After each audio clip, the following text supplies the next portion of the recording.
Good morning, class. So, today we will be looking into the topic synchronization in multithreading. Now, up till now, we have seen the basic concept of multithreading, multithreading, what is multitasking. Now, today we will see the concept synchronization. Now, multithreading introduces asynchronous behavior to the program. Now, if a thread is writing some data, another thread may be reading the data at the same time. So, basically, these particular things, two threads acting on the same database, is trying to create an inconsistency in the database. Right. So, what is happening? Suppose one thread is writing something on the database A, and same time another thread 2 is trying to read from that particular database. Then what will happen if thread 2 tries to read the value in database? It is going to read the wrong value because thread 1, which is writing on database A, has still not completed its task. So thread 2 will not be able to execute it. So in that case, it is going to get a inconsistent value. So when a shared resource or when a common thing is trying to be accessed by two threads which are trying to work on it simultaneously, in that case we have to work into synchronization of that. That means when thread 1 completes its execution or the task, then only thread 2 is able to work on that. Right. Now this will occur only if the resource is shared or if it was trying to work on the same database. Whereas if thread 1 is trying to work on database A and thread 2 is trying to work on database B, then they can simultaneously execute. So multi-threading is still into picture, but then we do not need to synchronize because both the threads are working on different resources and there is no shared resource. So the problem or the issue of inconsistency does not arise. Right. So this process to achieve this, that means accessing a shared resource, there has to be some way that the resource will be used only one resource at a time. That means only one thread should be active at a particular time, and only after the execution of that, then the other thread has to start its execution. This process is called as synchronization. Now, to implement the synchronized behavior, Java has a synchronized method. So once a thread is into the synchronized method, no other thread is called and no other object is working on the synchronized method on that. And all the other threads have to wait until that particular thread completes execution. And as soon as the thread completed execution, the second state, the thread 1 will send a message that is wait, so that it allows or tries to stop or wait. So other threads are in the waiting state till the first thread is working, and when it has completed execution, then it sends a method notify, so that the other threads are notified that thread 1 has completed execution and the other threads should start executing. Clear? So when there is a communication between these two threads, so when as I said, when two threads or multi-threads are working on a shared resource or in a same database, then in that case we need to have an inter-threaded communication. That means there has to be communication between thread 1 and the other thread. So this communication or the inter-threading communication we can do with the concept of monitor, right?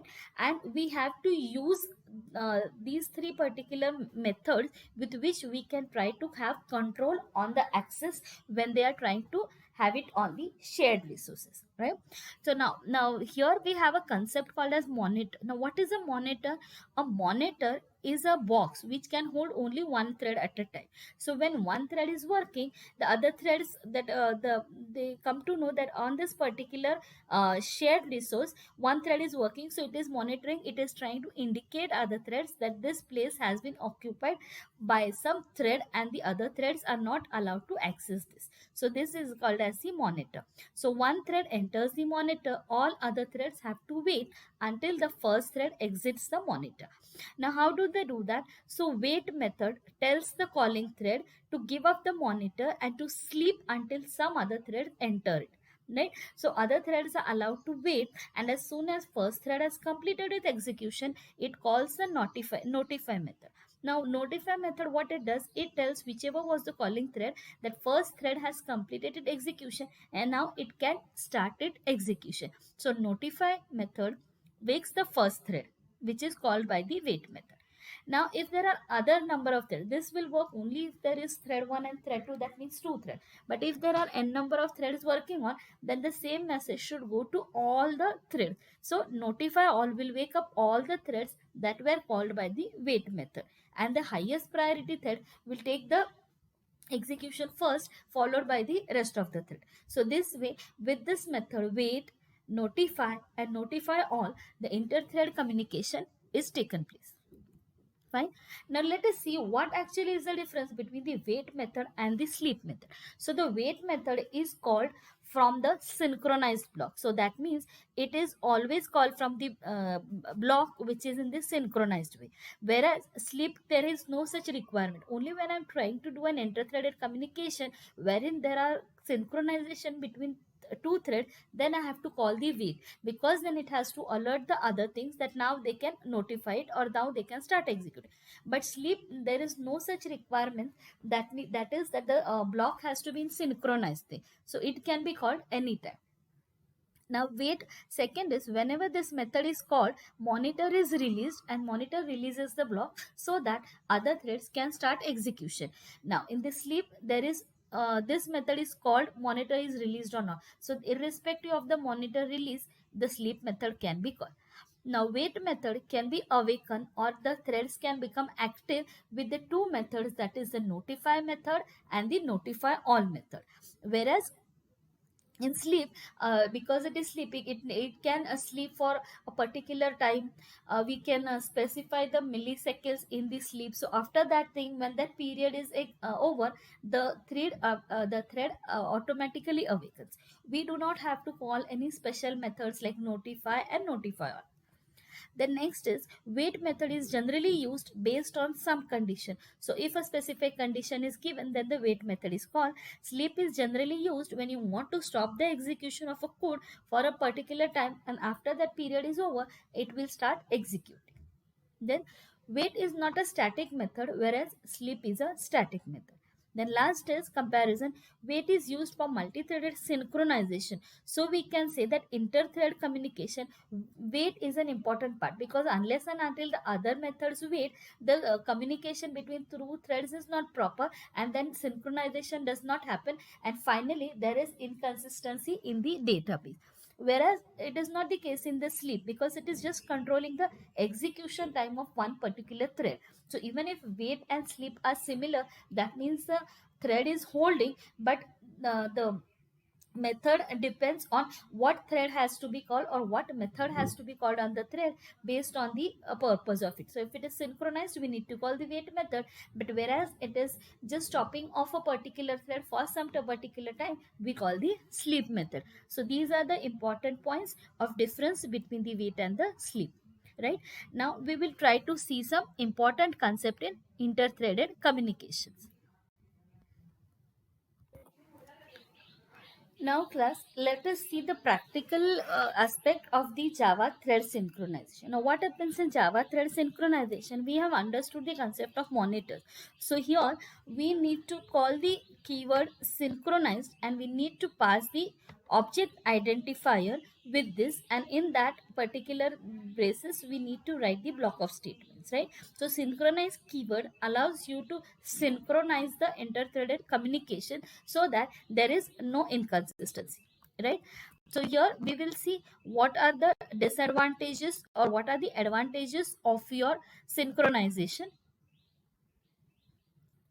Clear? So now we will look into these two programs. Now here, this is one program given by multi-threading example, which we are going to do without synchronization, and the same program we will try to work with using the keyword synchronize. So now here, what is the program? We have created a class print demo, and in that we are calling the method print count. So what happens in print count? I am creating a counter which is trying to display the number. So here the counter is first. So basically I want the counter to iterate for 5 number of times. So I've created this int I which is going to start printing with 5, and then it is going to go on decrementing till it reaches 0. So this is the method I have written with the print count method. Now I'm going to create the thread. Now as you know, you can create the thread by doing the extend method or implementing the interface. Now here we are going to do it with the thread method. So what we are doing, we are creating an object of thread t which is of private, and then we are creating a thread name which is of string. And now we are going to create an object of print demo. Now what is print demo? Print demo is the class which we have created here, which is calling the method print count. So PD is the object of it. We are now creating a constructor of this thread demo in which I'm calling the name of the thread and the passing the parameter of the object. So string name and print demo. So here we are saying what is the name which is passed. It is going to take the name of the thread name. So this keyword, and the PD which is passed, it is going to create the object. Clear? So here we have created a constructor for that. Now we are going to run the thread. That means this thread has to go into the runnable state. So here we are calling the print method, but print count method will be called on the object of the class. So object of the class is PD. So it gives me PD dot print count. So once I have called that, then I need to write that this thread which the name of the thread. So I concatenate it with the thread name, and then I said it is exiting. Fine. So run is called. Now we need to start the thread. So to start the thread, we need to use the method start. So I write the method void start and I display a user defined message that is starting. So which thread is starting? I concatenate it with the thread name, and if t is equal to null, we say create a new thread. So t is going to be a new thread which is going to be given thread name, and then t dot start. So this class I have created. Now I need to call the objects in my main class. So here I am creating a class test thread which is going to call the main. Now here we are going to create the object. So print demo object is PD. It is going to be new print demo class, and we are creating two threads here. Thread demo T1. What is T1? It is new thread wherein we are going to pass the name of the thread and we are going to pass the object of it. So see, we are going to pass the name of the thread and the object of the class. So these two parameters we need to call. So thread 1 and PD. Again one more thread I create, thread demo T2, which is again thread 2 and passing the PD. Then I need to start both the threads. So T1 dot start and T2 dot start. Now wait for the threads to end. So here in the try block, I'm going to join after one thread completes, it has to join with the T2, and after T2 complete, it has to join with T1. So T1 dot join and T2 dot join. Now in case there is any exception, I try to catch it with the catch block and try to display it with the message that the thread has been interrupted. Clear? So this program we have written calling the main class, calling the print demo class. Now let us see what is the output of it. So we have seen that once the thread starts, it is writing starting thread and writing the name of the thread. So thread name we have given as thread 1 here. Same way starting and thread 2. Now we have said that it has to call the count method, right? Print count. So print count, what it has to do, it has to count from 5 and then go on decrementing. So look at the output. Counter 5, counter 4, counter 3. Again it is calling counter 5 which is of thread 2. Again counter 2. Now we are not sure it is thread 1 or thread 2. Again 1 and again counter 4. So here there is no proper synchronization. Any print count is called by any thread. Why? Because we have done this program without synchronization. So this is going to be the output of it. Two threads are starting, counter is there, then one thread exit, again counter, and the other thread exit. Clear? Now we are going to understand the concept of synchronization. So same program we are going to write, but now by using the synchronization method. So how does that work? So print demo method will be the same. Print count method will be the same. I'm going to decrement the counter and just going to write it. Again, creating the class thread demo, extending the class thread, creating constructor class, creating the name PD object. But now we want to synchronize it when it starts to run, making it into a runnable state, and then calling the print count method. So here when we write this public void main, we call here synchronized, and what we have to synchronize, we need to pass the object of it. Now we have seen in this slide that in the syntax I need to call the object in that. Fine. So that I'm going to call here by calling the PD. and to that PD I'm calling the print count method, and then I give the message thread name exiting. Other start method remains the same, the main method remains the same, calling the object, then creating the thread, starting the thread, joining the thread. Fine. Now look at the output here. So if you look at the output, thread 1 is starting, thread 2 is start. Now look the counter. So until the first thread completes all the iteration 5 4 3 2 1, then it is exiting, and only after it exits it is going to start counter of the second thread, and the second thread exit. Now why is this output? Because we have given here synchronize. So the run, that means second thread is not going to run until it is synchronized. How it is going to synchronize? It is going to synchronize with the print demo object. Fine. So this particular keyword synchronize allows you to give the output which you have asked for. So this is the example of your synchronized. Right. So here we are stopping with today with the topic of synchronized. We will be meeting again in the next lecture with the problem of producer consumer. So see you in the next lecture. Till then, thank you. So we stop here today. These are the reference sites for which I have taken the reference from the net for creating these presentations. So see you next time in the next lecture. Till then, thank you.